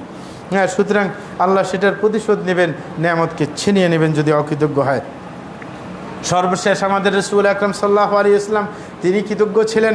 তিনি রাত্রিবেলায় কিয়ামুল লাইল করতেন, কিয়ামুল লাইল করতে গিয়ে তার পা ফুলে যেত এবং হযরত আয়েশা সিদ্দিকা বলতেন যে আপনি এত ইবাদত করেন কেন, আপনার পা ফুলে যাচ্ছে, অথচ আল্লাহ জাল্লাহু ঘোষণা করে দিয়েছেন কদ গফরাল্লাহু লাকা মা তাকাদ্দামা মিন যামবিকা ওয়া মা তাআখার, যে আল্লাহ আপনার পূর্বাপর সমস্ত গুনাহ মাফ করে দিয়েছেন, তারপর এত কষ্ট করতে হবে কেন? রাসূল আকরাম সাল্লাল্লাহু আলাইহি ওয়াসাল্লাম বলছিলেন আফালা আকুনু আবদান শাকুরা, আমি কি আল্লাহর কৃতজ্ঞ বান্দা হব না? কারণ আল্লাহ জাল্লাহু সর্বোচ্চ নিয়ামত আমাকে দিয়েছেন, সেটা হচ্ছে রিসালাতের নিয়ামত। আল্লাহর সর্বোচ্চ নিয়ামত কি? রিসালাত। আর এই রিসালাত আল্লাহ সবাইকে দেন না। আল্লাহু ইয়ালামু হাইথু ইয়াজআলু রিসালাতাহ, যে আল্লাহ জানেন কাকে রসুল বানাবেন, সুতরাং আমাকে আল্লাহ রসুল বানিয়েছেন, এটা সবচেয়ে বড় নিয়ামত, সুতরাং সেটার কৃতজ্ঞতা আমাকে আদায় করতেই হবে, ঠিক না? এই কারণে রসুল আকরাম সাল্লাল্লাহু আলাইহি ওয়াসাল্লাম দীর্ঘ সময় নিয়ে রাতে আপনার তাহাজ্জুদ পড়তেন। একই রাকাতের মধ্যে হাদিসে এসেছে সূরা বাকারা, সূরা নিসা, সূরা আলে ইমরান, কয় পারা মোট? হ্যাঁ, এইখানে হাফেজ নেই কেউ? হ্যাঁ, কয় পারা মোট? তিনটে সূরা মিলে, সূরা বাকারা, আলে ইমরান আর নিসা, এই মানে তিনটে সূরা কতটুকু হয়, কয় পারা হয়? হ্যাঁ, মনে হয় 4 পারার কাছাকাছি হবে। হ্যাঁ, এরকমই। হ্যাঁ, কারণ সূরা বাকারা তো 2.5 পারার কাছাকাছি, ঠিক না? সুতরাং একই রাকাতের মধ্যে একই রাকাতে রাসূল আকরাম সাল্লাল্লাহু আলাইহি ওয়াসাল্লাম পড়েছেন, বুঝে আসে? সুতরাং কত বেশি আল্লাহর কৃতজ্ঞতা আদায় করেছিলেন। এবং তিনি শুধু কৃতজ্ঞতা আদায় করেননি, তার উম্মাহকে তিনি পরামর্শ দিয়েছেন।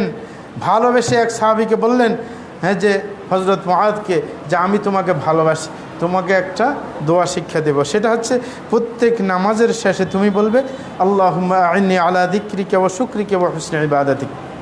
যেই দোয়াটা পড়বে যে হে আল্লাহ, আপনি আমাকে সহযোগিতা করুন যে আপনাকে যেন আমি স্মরণ করতে পারি, আপনার কৃতজ্ঞতা যেন আদায় করতে পারি, আপনার সুন্দর করে যেন ইবাদত করতে পারি। এটা আল্লাহ রাসূল আমাদেরকে শিক্ষা দিয়েছেন।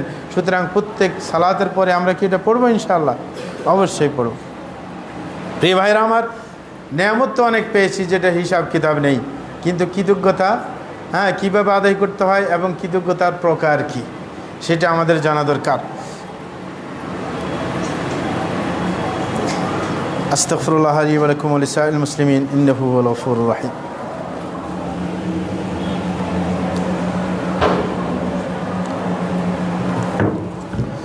আলহামদুলিল্লাহি রাব্বিল আলামিন ওয়া সলাতু ওয়াসসালামু আলা সাইয়্যিদিল মুরসালিন নবিয়িনা মুহাম্মদ ওয়া আলা আলিহি ওয়া সাহবিহি আজমাইন, আম্মা বা'দ। প্রিয় ভাইরা আমার, আমাদের কৃতজ্ঞতার প্রকার জানতে হবে। কৃতজ্ঞতার সর্বপ্রথম প্রকার হচ্ছে আল্লাহর কৃতজ্ঞতা, যা আল্লাহর নিয়ামতের কৃতজ্ঞতা আদায় করতে হবে। আল্লাহ নিজেই বলেছেন ফাযকুরুনি আযকুরকুম, যে তোমরা আমাকে স্মরণ করো, আমি তোমাদেরকে স্মরণ করব। ওয়াশকুরুনি ওয়া লা তাকফুরুন, তোমরা আমার কৃতজ্ঞতা আদায় করবে, আমার অকৃতজ্ঞ হতে যাবে না। এরকম অন্য আয়াতে বলেন ইয়া আইয়ুহাল্লাযীনা আমানু কুলু মিন তাইয়্যিবাতি মা রাযাকনাকুম ওয়াশকুরু লিল্লাহ ইন কুনতুম ইয়্যাহু তা'বুদুন। আল্লাহ জাল্লা শাআনহু বলছেন, হে ঈমানদারগণ, যে তোমরা আমি যে তোমাদেরকে পবিত্র রিজিক দিয়েছি সেগুলো ভক্ষণ করবে এবং আল্লাহর কৃতজ্ঞতা আদায় করবে, যদি তোমরা আল্লাহর ইবাদত করার তোমাদের ইচ্ছা থাকে। তাইলে আল্লাহর যদি ইবাদত গুজার বান্দা হতে চাই, তাইলে আল্লাহর কৃতজ্ঞতা আদায় করতে হবে হালাল খেয়ে। আরেক আয়াতের মধ্যে আল্লাহ বলেন কুল হুয়াল্লাযী আনশাআকুম ওয়া জাআলা লাকুমুস সামআ ওয়াল আবসার ওয়াল আফইদা কালিলাম মা তাশকুরুন। আল্লাহ জাল্লা বলছেন, হে রাসূল আপনি বলেন যে হুয়াল্লাযী আনশাআকুম, যে তিনি তোমাদেরকে সৃষ্টি করেছেন, ওয়া জাআলা লাকুমুস সামআ ওয়াল আবসার ওয়াল আফইদা, এবং সৃষ্টি করার পর তোমাদেরকে 3টা শক্তি দিয়েছেন, যেই শক্তির বলে তোমরা পুরো বিশ্বকে জয় করে যাচ্ছ। সেটা হচ্ছে তোমাদেরকে আল্লাহ জাল্লা শ্রবণ শক্তি দিয়েছেন, 2 নম্বর তোমাদেরকে দৃষ্টি শক্তি দিয়েছেন, 3 নম্বর তোমাদেরকে অনুধাবন শক্তি দিয়েছেন। এই অনুধাবন শক্তি মানে অনুধাবন করতে পারি, আমরা বুঝতে পারি, যে কোনো বিষয় অ্যানালাইসিস করতে পারি। এটা একটা বিরাট আল্লাহর পক্ষ থেকে আমাদের নিয়ামত। তাইলে দেখা বিরাট একটা নিয়ামত এবং শোনা বিরাট একটা নিয়ামত। যারা এইগুলো হারিয়েছে তারাই বুঝে। একজন বোকা মানুষ যে কোনো জিনিস নিয়ে অনুধাবন করতে পারে না, কোনো জিনিস বুঝে না, এরকম সে বুঝে যে এটার মূল্য কতটুকু। সুতরাং এই যে আল্লাহ জাল্লা এই নিয়ামতগুলো দিয়েছেন, এই কারণে আল্লাহ বলেন লাআল্লাকুম তাশকুরুন, এগুলো এই জন্য দিয়েছে তোমরা যেন শুকরিয়া আদায় করো। আমাদেরকে আল্লাহ জাল্লা শ্রবণ শক্তি দিয়েছেন, এই কারণে কিভাবে আমরা শুকরিয়া আদায় করব? যে আমরা আল্লাহর বাণী শুনবো, কি আল্লাহর বাণী শ্রবণ করব, সময় পেলেই আল্লাহর বাণী শ্রবণ করব, নাকি গান শুনতে যাব? হ্যাঁ, না না, তাইলে অকৃতজ্ঞতা হবে। এরকমভাবে আমার দৃষ্টিশক্তির আপনার শুকরিয়া কিভাবে হবে? আমার দৃষ্টিশক্তি দিয়ে যেগুলো আমার জন্য লাভজনক সেগুলো আমি করতে যাব। আমি কোরআন মাজিদের পৃষ্ঠার দিকে তাকাবো, কোরআন মাজিদ তেলাওয়াত করব, চোখে ভালো কাজে লাগাবো। যেই জিনিস দেখলে হ্যাঁ আপনি আল্লাহ সন্তুষ্ট হবে সেগুলো করব, কিন্তু এমন জিনিস দেখতে যাব না যেগুলো দেখলে আল্লাহ অসন্তুষ্ট হবেন। বেগানা মহিলাকে দেখতে যাব না, নাকি ফেসবুক দেখতে যাব? হ্যাঁ, না, কোনো কিছু দেখতে যাবে না। সুতরাং এটা হচ্ছে দৃষ্টিশক্তির কি আপনার শুকরিয়া আদায় করা। 3 নম্বর, আমার যে অনুধাবন শক্তি আছে, যে আমার যে বুঝ জ্ঞান আছে, আমি বুঝতে পারছি যে কোনো কথা, এটার শুকরিয়া হবে আমি যেন কোরআন নিয়ে গবেষণা করি, কোরআন থেকে নতুন নতুন তথ্য উদ্ঘাটন করে এবং যা থেকে উপকৃত করতে পারি। আজে বাজে জিনিস নিয়ে কি আমি ভাবতে যাব না। অনেকে আছে না, ছায়াছবি দেখে, কয়টার মধ্যেও শিকার কিছু আছে, মানে শয়তানি কিছু শিকার আছে আর কি, মানে ফ্যাম্প্রিত শিকার কিছু আছে, নাকি না? হ্যাঁ, সুতরাং এইগুলো কিছু না, নিজের অনুধাবন শক্তিকে ভালো কাজে লাগাবো। আল্লাহ এই কারণে বলছেন আফালা ইয়াতাদাব্বারুনাল কুরআন আম আলা কুলুবিন আকফারুহা, যে তারা কি কোরআন নিয়ে গবেষণা করে না, চিন্তা করে না, নাকি তাদের অন্তরের উপর তালা মেরে রাখা হয়েছে? এই কোরআন আয়াত পড়ে এক বড় খ্রিস্টান বিদ্বান, সে মুসলিম হয়ে গেছে। সে কোরআন নিয়ে দেখতে আসছিল, হঠাৎ করে তার চোখ পড়েছে এই কোরআন, এই আয়াতের উপর। সে তখনই তার চিন্তা আসলো যে আল্লাহ তো বলছেন যে অন্তরে কি তালা মেরে দেওয়া হয়েছে, তোমরা কোরআন নিয়ে কেন গবেষণা করো না? তখন সে কোরআন নিয়ে গবেষণা শুরু করেছে, তারপরে সে মুসলমান হয়ে গেছে। প্রিয় ভাইরা আমার, এরকমভাবে আল্লাহ জাল্লাহু বলেন ওমির রাহমাতিহি জাআলা লাকুম আল-লাইলা ওয়ান-নাহার লিতাসকুনু ফীহি ওয়া লিতাবতাগু মিন ফাদলিহি ওয়া লাআল্লাকুম তাশকুরুন। আল্লাহ জাল্লাহু বলেন যে আল্লাহর দয়ায় তিনি তোমাদেরকে রাত এবং দিন দিয়েছে, যেমন রাত্রের মধ্যে যেন ঘুমাতে পারো আর দিনে যেন আল্লাহর রিজিক অনুসন্ধান করতে পারো, যেন তোমরা আল্লাহর কৃতজ্ঞতা আদায় করতে পারো। আল্লাহ আরও বলেন ওয়া আইয়াদাকুম বিনাসরিহি ওয়া রাযাকাকুম মিনাত তাইয়্যিবাতি লাআল্লাকুম তাশকুরুন। আল্লাহ বলেন তিনি তোমাদেরকে সহযোগিতা করেছেন, আমাদেরকে ইতিপূর্বে সহযোগিতা করেছেন, বিধায় তো আমরা কি জালেম থেকে নিষ্কৃতি পেয়েছি, এবং তোমাদেরকে আল্লাহ পবিত্র রিজিক দিয়েছেন যেন তোমরা আল্লাহর কৃতজ্ঞ হতে পারো। প্রিয় ভাইরা আমার, আল্লাহর কৃতজ্ঞতা কিভাবে আদায় হবে? আল্লাহর কৃতজ্ঞতা আদায় হবে প্রথমে স্বীকার করতে হবে যে আল্লাহ আমাকে অনেক নিয়ামত দিয়েছেন, নাকি না? 1 নম্বর কাজ যে আল্লাহ নিয়ামত দিয়েছেন, এটা স্বীকার করতে হবে। দ্বিতীয় নম্বর হচ্ছে আত-তাহাদ্দুসু বিহা, সেটা প্রচার করতে হবে, মানুষের সামনে বলতে হবে যে আল্লাহ আমাকে নিয়ামত দিয়েছেন, নাকি না? হ্যাঁ, মানে বলা নাই, মানে অস্বীকার করার অভিরুচি আমাদের মধ্যে, ঠিক না? আমি একবার সৌদি আরব থেকে এসে শেখ আহমদুল্লাহর সাথে সাক্ষাৎ করছিলাম একবার, তখন তো আমার সাথে ভালো তার সম্পর্ক ছিল। তা আমাকে বলে যে সাহেব, বলে যে একটা সুন্দর কথা আছে। আমি বলি কী সুন্দর কথা? বলে যে আমি তো দেশে আসছে 1-1.5 বছর হয়ে গেছে, বলে যে একটা মানে সূত্র শিখছি। বলে কি? বলে যে বাংলাদেশি সূত্র হয়েছে, আপনি কখনো আপনার কাছে টাকা আছে এটা বলবেন না। হ্যাঁ, উল্টো সূত্র আর কি, মানে আপনার কাছে যে টাকা আছে এটা কাউকে বলবেন না, বললে আপনাকে কিছুদিন পরে ফুটো করে দেবে। এ কইবে যে আমাকে এত টাকা ঋণ দাও, এইখানে ইনভেস্ট করো, এইখানে ইনভেস্ট করো, আস্তে করে পকেট খালি করে দিয়ে পরে আপনাকে বাস রাস্তার ফকির বানিয়ে দেবে। এটা হচ্ছে বাঙালি স্বভাব, ঠিক না? হ্যাঁ, এটা হচ্ছে বাঙালি স্বভাব। হ্যাঁ, কারোর কাছে টাকা থাকলে মানে আর ঘুম আসবে না, আশেপাশের শয়তানগুলার। হ্যাঁ, ইনভেস্ট, হ্যাঁ, ঘোষণা দিবে। আমি এক চক্রের সামনে পড়ছিলাম লক্ষ্মীপুরে, আমার বাসার সামনে। তখনকার যুগে আপনার কি ছিল, হাউজিংয়ের রমরমা ব্যবসা ছিল। ব্যবসা কে করছে? ধর্মীয় লোকেরা হাউজিংয়ের রমরমা ব্যবসা করছে, তারপর আল্লাহ ধস নামিয়ে দিয়েছেন। তো এক দলের নেতৃস্থানীয় আর কি, সে হাউজিংয়ের কি আপনার সহসভাপতি। তো আমাকে বলতেছে, কয় যে হজরত, হ্যাঁ, তো বলতেছে না মোহতারাম, ওদের ডাক হয়েছে মোহতারাম, হজরত মোহতারাম হয়ে গেলে কিন্তু আপনার এই দল বেঁধে ডাক। মোহতারাম এক দলে বলে, আরেক দলে হজরত বলে। তো বলছে মোহতারাম, হ্যাঁ, আপনার বাসাতে এইখানে থাকেন, তা আপনি মাসে কত টাকা খরচ করেন ফ্যামিলির জন্য? আমি বলি 40,000 টাকা। বলে যে চমৎকার, তো আপনি এত বোকামি করেন কেন? প্রত্যেক মাসে 40,000 কেন পাঠাইতে হবে আপনার ফ্যামিলিকে? আমাদের কাছে আপনি 10 লাখ টাকা রেখে যান, প্রত্যেক মাসে 40,000 টাকা। এই যে সামনে আমার অফিসের সামনেই তো আপনার বাসা, আমি বাসায় পৌঁছে দিব। তা আমি বললাম যে ভাই, আমার এত খায়েরকা হয়ে গেলেন, তো এই টাকাটা কোথায় থেকে বাইর করবে? বা আপনার এত লিকচার ছাড়ার কামটা কি? মানে আমাকে এত সুন্দর বুদ্ধি দিবেন, আপনি একবারে কল্যাণকামী হয়ে গেলেন, তা আপনার লাভটা কি হবে সেটা বলেন আমাকে, যে আপনার লাভটা কি? আপনি যে এই যে এত লিকচার পড়তেছেন, আপনার লাভটা কি? বলে যে এটা কি বলা লাগবে আপনাকে? বলে যে আচ্ছা ঠিক আছে, আপনাকে একান্তভাবে বলি কী লাভ আমার, যখন আপনার জানতে হয়। বলে যে আমি সবার থেকে টাকাটা নেই, টাকাটা নিলে মানে কোম্পানিতে আমি সাথে সাথে দেই না, আমি নিজের নামে জমিন টমিন কিনে নেই, কয়দিন পরে লাভটাপ করে পরে কোম্পানির ব্যালেন্স হিসেবে দেখাই। তো এই ফাঁক দিয়ে আমার লাভ হয়ে যায়। হ্যাঁ, আমি কি 12টা বাজে আর পাইছো, এটা কি জায়েজ? হ্যাঁ, যে তুমি নিজের কাছে রাখে জমি নিয়ে আবার বিক্রি করে দিয়ে পরে কোম্পানিকে লাভটাপ করে পরে জমা দিবে ব্যালেন্স হিসাবে, মানে যে লাভ খাড়া। হ্যাঁ, তারপরে তুমি যে এই যে 10 লাখ টাকা করে রাখে আমাকে প্রতি মাসে 40,000 দিবে, একদিন এমন হবে, হ্যাঁ, লাস্টে আস্তে করে অফিস বন্ধ করে দিয়ে এখান থেকে কেটে পড়বে। হ্যাঁ, সুতরাং এত খায়ের খাওয়ার দরকার নেই, আমার 40,000 গেল, এটা অনেক লাভ, আমার 10 লাখ তো সেভে থাকবে, নাকি না? হ্যাঁ, ঠিক না? এই যে শয়তানি বুদ্ধি আর কি। যাই হোক, তো বলতেছিলাম যে আমাদের দেশের বিপরীতে আর কি, যে আল্লাহর যে নিয়ামত সেটাকে প্রকাশ করা, এটা হচ্ছে আল্লাহর নিয়ামতের শুকরিয়ার একটা মাধ্যম। কিন্তু আমাদের দেশীয় সংস্কৃতি স্বীকার না করা, এটা কিন্তু শরীয়ত বিরোধী সংস্কৃতি। হ্যাঁ, ঠিক না? বাকি আপনি গনে গনে তাকে হিসাব দেওয়ার দরকার নাই, আমার ব্যাংকে এত লাখ টাকা আছে, বলার দরকার নেই, বলবেন আল্লাহ অনেক নিয়ামত দিয়েছেন, আমি খুব সুখে শান্তিতে আছি। হ্যাঁ, বাস এটাই। আপনার এত সবগুলো যে প্রকাশ করতে হবে এটার কোনো মানে হয় না। ঠিক আছে, তারপরে যেটা করতে হবে সেটা হচ্ছে যেমন রাসূল আকরাম সাল্লাল্লাহু আলাইহি ওয়াসাল্লাম চমৎকার কথা বলছিলেন, যেরকম আল্লাহ ইতিপূর্বে বলছিলেন যে আম্মা বিনিআমতি রাব্বিকা ফাহাদ্দিস, যে আল্লাহ নেয়ামতকে প্রকাশ করবে, মানুষকে বলবে। আর রাসূল নিজেও বলেন যে আত-তাহাদ্দুসু বিনিআমাতিল্লাহি শুকর ওয়া তারকুহা কুফর, যে আল্লাহর নেয়ামতকে প্রকাশ করা, মানুষকে বলে দেওয়া, এটা হচ্ছে কৃতজ্ঞতা আদায় করা, আর এটা না করলে অকৃতজ্ঞ হবে। এবং বলছে ওমাল্লা ইয়াশকুরুল কলিল লা ইয়াশকুরুল কাসীর, যে ব্যক্তি অল্প জিনিসের কৃতজ্ঞতা আদায় করবে না, সে বেশি হলেও কৃতজ্ঞতা আদায় করে না। এই কারণে দেখবেন অনেক কয়েক হাজার কোটি টাকার মালিক, তারপরে আলহামদুলিল্লাহ বলে না।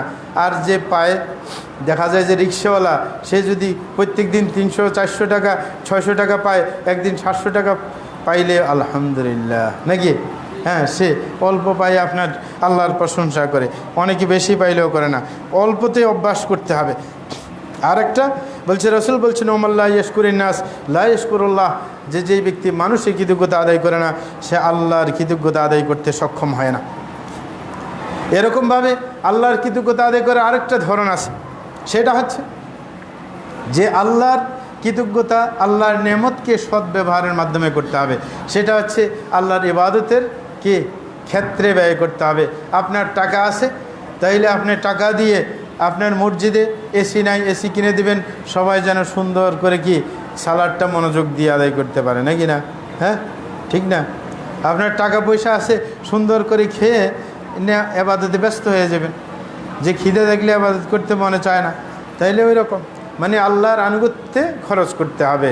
এরকম অন্যজনের ক্ষেত্রে খরচ করে, যেটা আল্লাহর আনুগত্য প্রতিষ্ঠা করা, ইসলাম প্রচারের ক্ষেত্রে ব্যয় করে আল্লাহর আপনার শুকরিয়া আদায় করতে হবে যে আল্লাহ আমাকে নেয়ামত দিয়েছেন।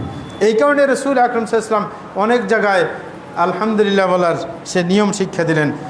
রাসূল আকরাম সাল্লাল্লাহু আলাইহি ওয়াসাল্লাম বলেন ইন্নাল্লাহা লা ইয়ারদা আনিল আবদ আন ইয়াকুলাল আকলাতা ফায়াহমাদুহু আলাইহা, যে আল্লাহ ওই ব্যক্তির উপর সন্তুষ্ট হন যেই ব্যক্তি একটা লোকমা খেয়েও আল্লাহর প্রশংসা করে আলহামদুলিল্লাহ বলে, আও ইয়াশরাবা শুরবা ফায়াহমাদুহু আলাইহা, অথবা এক ঢোক পানি খেয়ে সে বলে আলহামদুলিল্লাহ, সেই ব্যক্তির উপর আল্লাহ খুশি থাকেন।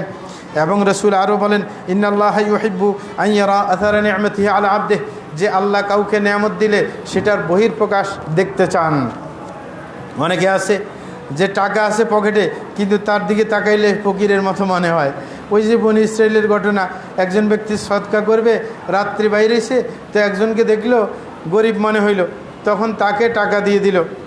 দেওয়ার পরে সকালে মানুষের কথা বলা বলে শুরু করলো, বলে যে আমাদের এলাকার ধনী ব্যক্তিকে কে সদকা দিছে রাত্রে, কেন ওর হাতে সদকা দিল? কারণ হে ফকিরের মতো চলে, ফকিরের মতো চললে তো ওরে সদকা দিবে না মানুষে, ভুল করে, আর এও নিয়ে নিছে বোকা মানুষ। এরকম আমাদের সৌদি আরবে পাওয়া যায়। দেখবেন অনেক সৌদি আরবে থাকে, মানে অনেক টাকার মালিক, বাড়িতে বিল্ডিং করে ফেলছে, ব্যাংকে টাকা, দোকানের মালিক। সৌদি আরবে মিসকিনের মতো জামা একটা অনেক দিন গায়ে দিবে, সৌদি দেখলে কয়ে যায় রে মিসকিন, এটা তখন 10টা রিয়াল দিয়ে দেয়, 20টা রিয়াল দিয়ে দেয়, মিসকিনে নেয়, মানে এইভাবে। আর তোমার যদি টাকা থাকে তাহলে সুন্দর হয়ে চলো, অসুবিধা কি? এটার বহিঃপ্রকাশ আল্লাহ দেখতে চায়। সুতরাং নতুবা আপনার গরিব লোকে চিনবে কীভাবে এর কাছে টাকা আছে? হ্যাঁ, এ তো আপনার কাছে চাইবে না, বলবে যে তো আমার থেকে ফকির। মানে জামা কাপড় ভালো দেখলে না ও টাকা চাইবে যে আমার 2 টাকা দেন, নাকি না? তাইলে আল্লাহ চায়, আল্লাহ নেয়ামত দিলে এটার বহিঃপ্রকাশ তার শরীরে। এরকম আল্লাহ রাসূল আরও বলেন তাযাক্কারু আন-নিআম ফাইন্না যিকরাহা শুকর, বলে যে তোমরা আল্লাহর নেয়ামতের কথা স্মরণ করবে, কারণ এটাকে স্মরণ করাও শুকরিয়ার একটা প্রকার। আরেকটা হচ্ছে ওয়ারিদা বিকাদাইল্লাহি শুকর, বলে যে আল্লাহর কোনো ফয়সালা যদি আসে সেই ফয়সালা মেনে নেওয়া শুকর।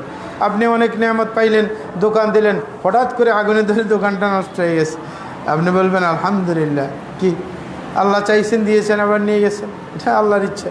হ্যাঁ, নাকি না? ওই যে এক বেচারা, এরকম কিছু পাওয়া যায়, এক বেচারা এক জায়গায় ইনভেস্ট করছে, তো 10 মিলিয়ন রিয়াল লস খাইছে, মানে এক বাঙালি আর কি, মানে ওই যে শুকরিয়া করা বাঙালি আর কি। তা আমি বললাম যে 10 মিলিয়ন চলে গেছে আপনার রিয়াল, এত টাকা, তা আপনার তো কোনো মানে অবস্থার কোনো পরিবর্তন নাই। ও হাসি দিয়ে বলল, ওই যে সাহেব বলে যে মানে হুতাশ করার কিচ্ছুই নাই। বলে যে আমি যখন সৌদি আরবে আসছি, যখন আমি সিএনজিতে উঠে আমার একটা মেয়ে আছে, মানে আর মেয়ে হয়নি, আর ছেলে সন্তান হয়নি, বলে যে ওই মেয়ে চাইছিল আমাকে একটা বন কিনে দেওয়ার জন্য 5 টাকার। আমার কাছে 5 টাকা ছিল না, হ্যাঁ 5 টাকা আমি দিতে পারি নাই। ওই লোক, আমি এখন কয়েকশো কোটি টাকার মালিক, সুতরাং আমার 10 মিলিয়ন রিয়াল একটা চুক্তিতে চলে গেলে এটা কিছুই যায় নাই। সৌদিদের টাকা কামাইছি, সৌদিরা খাই ফেলছে, অসুবিধা নেই, আরও তো আছে অনেক টাকা, ঠিক না? এসে মনকে বুঝায় আর কি, এগুলো যা হার্ট ফেল করে না, যেগুলো এরকম মনকে বুঝায় না। বলে যে আমি বাড়ির থেকে তো টাকা আনি নাই, হ্যাঁ আমি তো এই দেশেই কামাইছি, সুতরাং কিছু গেলে এরা এদের পেটে ঢুকছে, এদের থেকেই তো কামাইছিলাম, সুতরাং এত টেনশন করার কিছু নেই। যাই হোক, বলতেছিলাম যে রাসূল আকরাম সাল্লাল্লাহু আলাইহি ওয়াসাল্লাম আরেক হাদিসে বলেন, ইযা মাতা ওয়ালাদুল আবদ ক্বালা আল্লাহু লিমালাইকাতি ক্বাবাদতুম ওয়ালাদ আবদি। বলে যে যখন কোনো ব্যক্তির সন্তান মারা যায়, তখন আল্লাহ জাল্লাহু শানহু ফেরেশতাদেরকে বলে, যারা আপনার জান কবজের সময় এসেছিল তাদেরকে বলে ক্বাবাদতুম ওয়ালাদ আবদি, বলে যে তোমরা আমার বান্দার সন্তানটাকে মৃত্যু দিয়ে দিলে। তখন তারা বলে যে না, যে অবশ্যই মৃত্যু দিয়ে দিছি, এটা তো আপনার অর্ডার। তখন আল্লাহ আবার বলেন ক্বাবাদতুম সামারাতু ফুআদিহি, বলে যে আমার বান্দার কলিজার টুকরাটাকে তোমরা নিয়ে নিলে। হ্যাঁ, তখন তারা বলবে যে নাম, অবশ্যই তার তো জান কবজ করে ফেলছিলাম। তখন আল্লাহ বলবেন ফায়াকুলু মাযা ক্বালা আবদি, বলে যে এখন আমাকে বলো যে আমার বান্দা তার এই কলিজার টুকরাটা নেওয়ার পর, মৃত্যু দেওয়ার পর সে কি বলছিল, সেটাই আমার শোনার দরকার। তখন ফেরেশতা বলবে হামিদাকা ওয়াস্তারজা, সে বলছে আলহামদুলিল্লাহ, বলছে ইন্না লিল্লাহি ওয়া ইন্না ইলাইহি রাজিউন। তাইলে আলহামদুলিল্লাহ প্রথমে বলা, এটা হচ্ছে নিয়ম হাদিস, হ্যাঁ ঠিক না? যে সে আলহামদুলিল্লাহ বলেছে, তারপর বলছে কি ইন্না লিল্লাহি ওয়া ইন্না ইলাইহি রাজিউন, যে আমাদের মালিক আল্লাহ, সে আল্লাহর কাছেই ফিরে যেতে হবে, সুতরাং আমার সন্তানের মালিক আল্লাহ, এই সন্তানকে আল্লাহ নিয়ে গেছে, হ্যাঁ করার কিছু নেই, ঠিক না?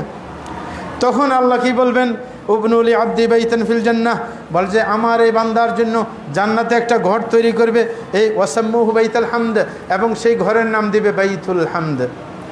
মানে এই যে আলহামদুলিল্লাহ বলছিল, এই জন্য তাকে বাইতুল হামদ দেওয়া হবে পরকালে। এবং রাসূল আকরাম সাল্লাল্লাহু আলাইহি ওয়াসাল্লাম আমাদেরকে শিক্ষা দিয়েছেন আল্লাহর কৃতজ্ঞতা আদায় করার কথা, এমনকি কৃতজ্ঞতা আদায়ার্থে সেজদা করার কথা। আমাদের ইসলামের সেজদাতুশ শুকর আছে নাকি নাই? আরব দেশে পাওয়া যায়, যারা দেখেছেন গোল গোল দিয়ে আরব দেশে যারা খেলে, এটা সেজদায় পড়ে যায়, আছে না? দেখেন নাই? কিন্তু আমার দেশে শুকরিয়ার সেজদা দেওয়ার মানুষ পাওয়া যায় না। শুকরিয়ার সেজদা দিতে ওযু লাগে না। যখনই আপনার খবর আসছে, কোনো নেয়ামতের খবর, কোনো বিপদ দূর হওয়ার খবর, সাথে সাথে কেবলা মুখিয়ে সেজদা দিয়ে দেবেন। ওযু থাকলে ভালো, না থাকলে নাই, মানে দেরি করা যাবে না। এটা হচ্ছে সাথে সাথে কাজ, দেরি করেন না যে ওযু করে আসে, না না, সাথে সাথে সাথে সাথে সেজদা লাগাই দেবেন, এটার জন্য ওযু শর্ত না, এটা হচ্ছে সেজদাতুশ শুকর। যাই হোক, দ্বিতীয় পর্যায়ে যেটা আপনার শুকরিয়ার প্রকার, সেটা হচ্ছে মাতা পিতার কৃতজ্ঞতা আদায় করা। কার কৃতজ্ঞতা? মাতা পিতার কৃতজ্ঞতা আদায় করা। এই কারণে আল্লাহ বলেন আনিশকুরলি ওয়ালি ওয়ালিদাইক ইলাইয়াল মাসির। সূরা লুকমানের মধ্যে আল্লাহ বলেন যে আমার কৃতজ্ঞতা প্রথমে আদায় করবে, দ্বিতীয় পর্যায়ে তোমার মাতা পিতার কৃতজ্ঞতা আদায় করবে, কারণ আমার কাছেই ফিরে আসতে হবে, হিসাব আমাকেই দিতে হবে। সুতরাং যারা ছাত্র আছো তাদেরকে বলছি, মাতা পিতার কৃতজ্ঞতা আদায় করা মানে কি? মাতা পিতাই যেই চাওয়া, আমাকে মাদ্রাসায় পাঠিয়ে যেই জিনিসটা চাচ্ছে, সেই লক্ষ্যে অগ্রসর হওয়া। নাকি আমাদেরকে মাদ্রাসায় দিয়েছে এখানে শয়তানি করার জন্য, নাকি আলেম বানানোর জন্য, হাফেজ আলেম বানানোর জন্য? সুতরাং আমার কাজ হবে শয়তানি বাদ দিয়ে আমি ভালো হাফেজ হব, তারপরে ভালো আলেম হওয়ার চেষ্টা করব। আমি শুধু এত কোনো কিছু আমি আবদার করব না। বাড়িতে আমি ফোন করলে বলবো যে আমি প্রতিজ্ঞাবদ্ধ হয়েছি আল্লাহর সাথে যে আমি একজন যোগ্য হাফেজ হব, যোগ্য আলেম হব, সুতরাং আপনি আমার জন্য একটু দোয়া করবেন। বাপকে বলবে, মাকে বলবে দোয়া করবেন, দাদিকে, নানিকে, সবাইকে বলবে যে আমার জন্য একটু দোয়া করবেন, সেজদায় পড়ে আমি যেন সত্যিকার আলেম হতে পারি, হাফেজ হইতে পারি। দেখবে ওরা মন খুলে দোয়া করবে, আর বাকিটা বলা লাগবে না, টাকা বেশি করে দিয়ে। আমি আমার আব্বাকে দেখেছিলাম, মানে যখন ভালো করে পড়তাম বলবে কত টাকা লাগবে, আমি 300 টাকা লাগবে, 500 টাকা দিয়ে দিত, বলে যে এই 200 টাকা আমি খুশি হয়ে দিচ্ছি। হ্যাঁ, তখন আর চাওয়া লাগবে না, হ্যাঁ তখন বেশি করে দিবে, কারণ সে খুশি, জানে যে আমার ছেলে প্রতিজ্ঞাবদ্ধ যে একজন ভালো হাফেজ হবে, ভালো আলেম হবে, সুতরাং সে চাওয়ার বাড়তি দিবে, যেটা চাওয়া তার বাড়তি দিবে। কারণ এমন হতে হবে যে মাদ্রাসায় এসে জিজ্ঞাসা করলে যেন বলে যে আপনার এই সম্পর্কে জিজ্ঞাসা করা লাগবে না। মানে আমরা যখন চরমটুয়া পড়তাম মাওলানা শিব্বির সাহেবের মাদ্রাসায়, তা আমার আব্বা আসি শিব্বির সাহেবকে বলতো আমার ছেলে পড়েনি, বলে যে ওটা ছাড়া অন্যটা জিজ্ঞাসা করে। মানে পড়ার কথা জিজ্ঞাসা করা লাগবে না, এ যা পড়ে আপনি যা চান তার থেকে বেশি পড়ে, ঠিক না? তাইলে এরকম না উত্তর দরকার নাকি? মানে শিক্ষকরা বলবে এটা তো মানে বাটফার সন্তান, কি দিছে না আমাদেরকে জ্বালাই শেষ করতেছে নাকি? এরকম অনেকের বাপেরা বলে না, যা আমরাও বলি অনেক। হ্যাঁ, মানে সন্তানের বাপেরা আসে আমাদেরকে বলে আমার ছেলে কেমন হয়েছে, দুষ্ট হইলে বলে দুষ্ট। হ্যাঁ, পরে আফসোস করে, পরে কই যে আপনি এত আফসোস করার কারণ নাই, আপনার মাকে ফোন দিয়ে বলেন এই বয়সে আমি কেমন ছিলাম, দেখবেন একই শব্দ, দুষ্ট, দুষ্টর ছেলে দুষ্ট। এই কারণে আমার অফিসে কেউ সাক্ষাৎ দিতে আসে না, দেখে যে একবারে গায়ের মধ্যে কথা লাগাই দিই। হ্যাঁ, কারণ ভালোর ছেলে ভালোই হবে নাকি না? হ্যাঁ, তো সুতরাং এই কারণে কিন্তু আমরা সেটা করব না। এখানে আরবিতে প্রবাদ আছে, মানসা বাহাবা উফামা বলম, কেউ যদি নিজের বাপের মতো হয় তার কোনো দোষ নাই, কিন্তু আমরা সেটা হতে যাব না, বরং ইতিহাস ঘুরিয়ে দেওয়ার চেষ্টা করব। ওই দিন ডক্টর ইউনূস বক্তব্য দিচ্ছিল, সুন্দর একটা কথা আমার ভালো লাগছিল। সে বলছিল যে আমরা সংস্কার করার চেষ্টা করি, কিন্তু সব জায়গায় তো আমরা সংস্কার করতে পারবো না। সুতরাং আপনি যদি কোনো প্রতিষ্ঠানের দায়িত্বশীল হন, আপনি আপনার জায়গায় সংস্কার করুন।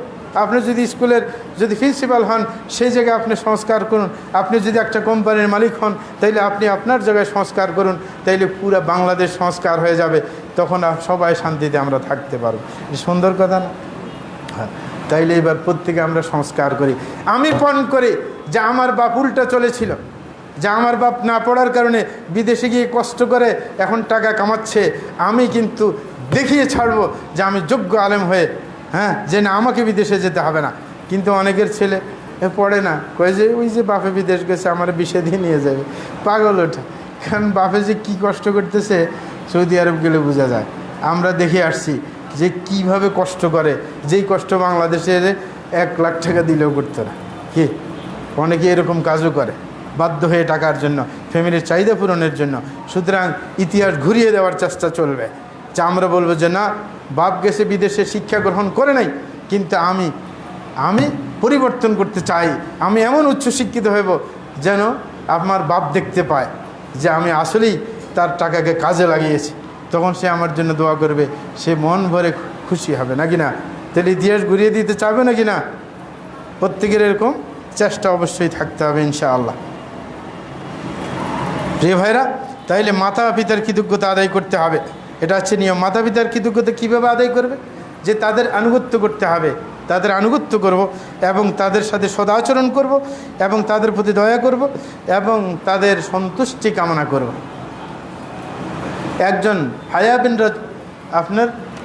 একজন রাজা বিন হাইওয়া নামে একজন তাবেঈ ছিলেন।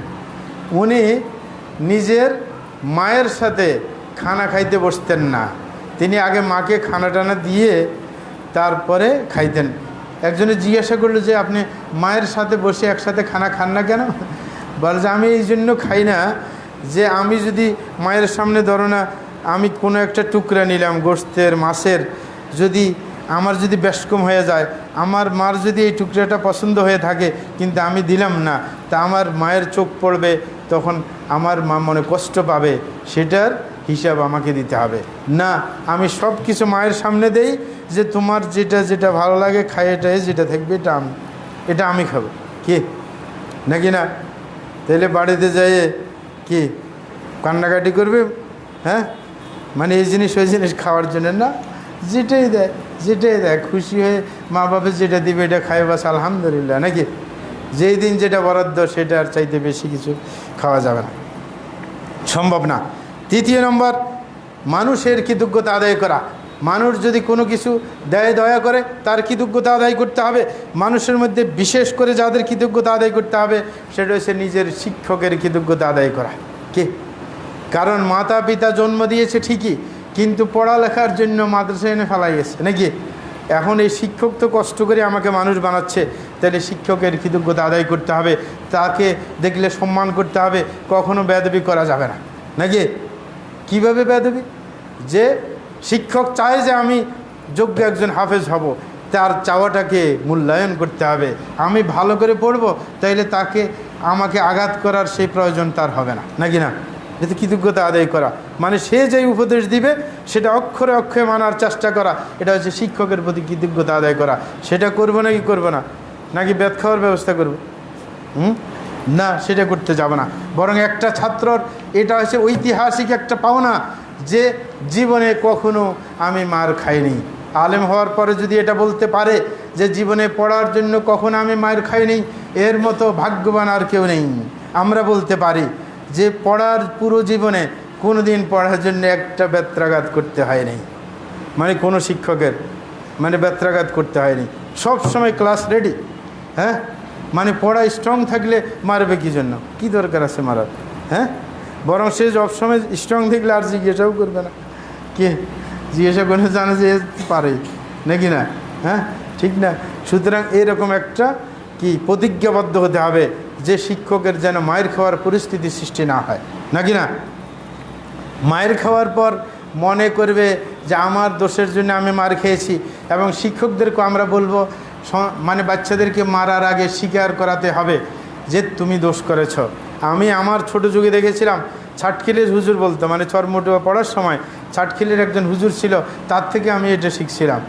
তার নিয়ম ছিল কি, মানে মারার আগে কেউ দোষ দিলে প্রথমে স্বীকার করাবে যে তুই কি দোষ করছিলি, ওকে যে মারলি এটা কি ভালো হয়েছে, এটা তো তোর ক্লাসমেট, মারলি কেন, এটা কি দোষ হয়েছে?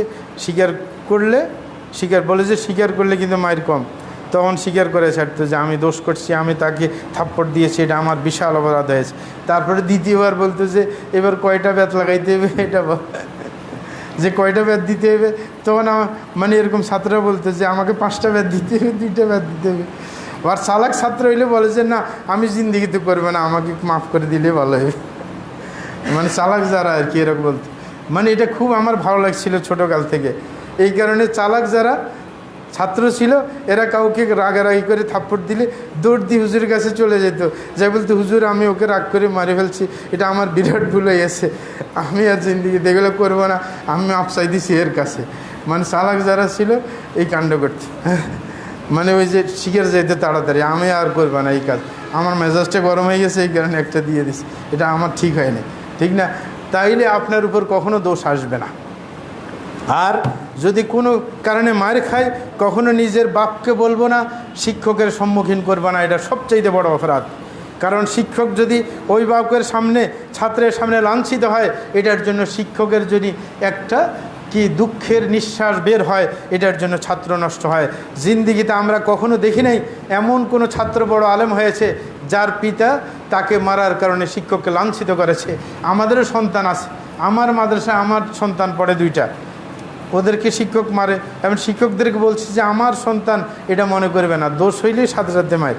হ্যাঁ, তো বেশি মার দিলে আমার কাছে তো ভয়ে কয় না, মার কাছে যাই বলে যে আমারে অমুক শিক্ষক মার দিস, তো বাসা থেকে আমি বলে দিই যে ও দোষ করছে, মার দিস, বাস। আসে খবর নেই কী দোষ করছে, পরে ওকে আবার ডাকিয়ে আনে, বলে যে তুই দোষ করলে কেন, হ্যাঁ তুই আমার সম্মান নষ্ট করলে। সুতরাং এরকম বলতে হবে না, শিক্ষকের সামনে এটা অপরাধ, কঠিন অপরাধ। এই কারণে যেই মানে অভিভাবকরা শিক্ষকের বিরুদ্ধে বলতে আসে, এদেরকে আমি ওই আগের পলিসি মানসা বা হুফা মাদালাম, যে ফোন করে মারা জিজ্ঞাসা করো তুমি এর মতো দুষ্টা ছিল নি, তারপর আস্তে করে হাঁটাতে, হ্যাঁ তুমি এসে শিক্ষকের বিরুদ্ধে নালিশ করতে, হ্যাঁ তুই দুষ্টামি করে ওই শিক্ষককে কষ্ট দিস, এই কারণে তো মার দিল। এমনি কি মার দিছে, ওর খালি গেলে এর কি পেশা আছে মার দেওয়া নাকি না? তার পেশা তো শিক্ষকতা করা, কিন্তু তাই বলে আবার শিক্ষকরা বেশি উৎসাহী হয়ে গেলে মুশকিল, ঠিক না? মানে তারা হিসাব কিতাব করে দোষ স্বীকার করে তারপরে মার দিবে, যেন কখনো এই কথা না উঠে, হ্যাঁ বর্তমান যুগে, যে আমি দোষী ছিলাম না কিন্তু আমাকে মার দিয়েছে, না, স্বীকার করাতে হবে আগে, তাইলে কিন্তু বেঁচে গেলেন। যাক, আমরা শুধু শিক্ষকের ব্যাপারে একটা কবিতার পংক্তি বলে শেষ করছি, টাইম অনেক হয়ে গেছে। এক কবি বলছিলেন, কুম লিল মুআল্লিমি ওয়াফিহি তাবজিলা কাদাল মুআল্লিমু আন ইয়াকুনা রাসূলা, বলে যে তুমি শিক্ষককে দাঁড়ালে দেখে তাকে শ্রদ্ধা জানাবে, হ্যাঁ তার সাথে মুসাফা করবে, তার সাথে কি তার কপালে চুম্বন করবে, তার মাথায় চুম্বন করবে, হাতে চুম্বন করবে, হ্যাঁ সম্মান দিবে। তিনি বলছিলেন যে একজন শিক্ষক সে শুধু রেসালত পায় নাই, কিন্তু রসুলের কাজটাই করছিল, রেসালত পাইলে রসুল হয়ে যেত নাকি? শিক্ষকের কাজ কি? রসুল যে মিশন নিয়ে আসছিল সেটা কাজ না? মানুষকে কোরআন হাদিস শিক্ষা দেবে, সেটাই তো মিশন। ওই আল্লামুল কিতাব ওয়াল হিকমা, রসুলের 3টা মিশনের মধ্যে একটা মিশন যে তাদেরকে কোরআন সুন্নাহ শিক্ষা দেবে। তাইলে শুধু রেসালত পাই নেই, নতুবা রসুল হয়ে যেত শিক্ষক, নাকি না? কাজ তো সেটাই করছে। সুতরাং শিক্ষকের প্রতি সম্মান অবশ্যই বজায় রাখতে হবে। প্রিয় ভাইরা, কথা আর বাড়ালাম না, কথা অনেক বেশি, শুকরিয়ার কোনো শেষ নেই। সুতরাং আমাদের আবেদন থাকবে সকলের প্রতি যে আমি নিজের প্রতিও আমাকে স্মরণ করিয়ে দিচ্ছি যে অনেক নিয়ামতের মধ্যে আমরা আছি, আল্লাহর শুকরিয়া আদায় করব। কখনও আল্লাহর কোনো নিয়ামতকে অপব্যবহার করব না, আল্লাহর সন্তুষ্টির বাইরে কখনও সেটাকে ব্যবহার করতে যাব না ইনশাআল্লাহ। আল্লাহ ফসল্লু ওসলিম আলা নবীল মুস্তফা আল হাবিব আল মুস্তফা মুহাম্মদ ইবনে আবদুল্লাহ খাইরুল খালাইক ওয়া সাইয়্যিদুল আউয়ালিন ওয়াল আখিরিন। اللهم صل وسلم وبارك عليه وارض اللهم عن الخلفاء الراشدين والصحابة أجمعين وعن التابعين وتابعين بإحسان إلى يوم الدين وعنا معهم بمنك وكرمك وإحسانك يا أرحم الراحمين. اللهم أعز الإسلام والمسلمين وأذل الشرك والمشركين ودمر أعداءك أعداء الدين وانصر عبادك الموحدين واحمي حوزة الدين واجعل هذا البلد آمنا مطمئنا وسائر بلاد المسلمين. اللهم وفق إمامنا وولاة أمورنا لكل ما تحب وترضى وخذ بنواسيهم إلى كل خير وهدى. اللهم أصلح قلوبهم ونياتهم يا رب العرش العظيم. اللهم إنا نسألك الجنة وما قرب إليها من قول وعمل ونعوذ بك من النار وما قرب إليها من قول وعمل ونسألك أن تجعل كل قضاء قضيته لنا خيرا يا رب العرش العظيم. وصلى الله على نبينا محمد وعلى آله وصحبه أجمعين وأقيم